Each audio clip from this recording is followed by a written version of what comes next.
She didn't own a mansion. She never ran a megachurch. She wasn't a preacher with millions of followers, but she moved the world.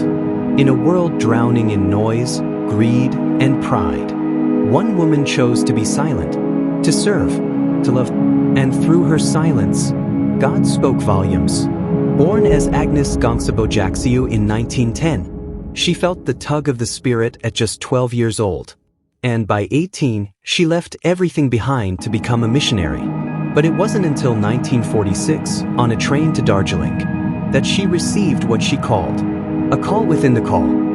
God spoke, clearly, deeply, "Go, bring my love to the poorest of the poor," not in words, but in action. She stepped into the dirtiest streets of Calcutta. No fanfare, no followers, only her faith and a burning love for Jesus.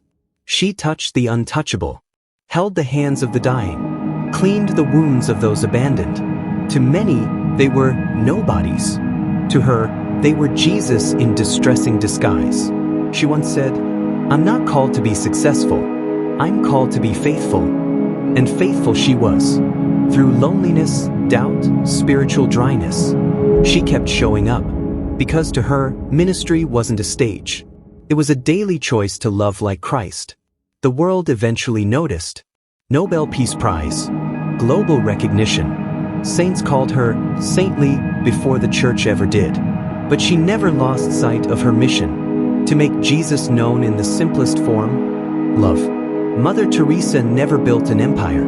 She built a legacy, rooted in obedience, marked by sacrifice, fueled by the gospel. She didn't shout about Jesus. She became his hands and feet. What if God is calling you not to do something big, but to do something small with eternal impact? What if the gospel isn't just a message you preach, but a life you live? Mother Teresa showed us that we don't need more followers to make an impact. We just need to follow Jesus. Let her life remind you, God can use anyone, anywhere, to reveal his love, even in the darkest corners of the world. If this inspired you, hit the like button.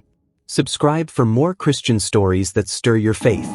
And tell us in the comments, what small thing is God calling you to do with great love? Subscribe for more faith-filled content and don't forget to like, share, and comment.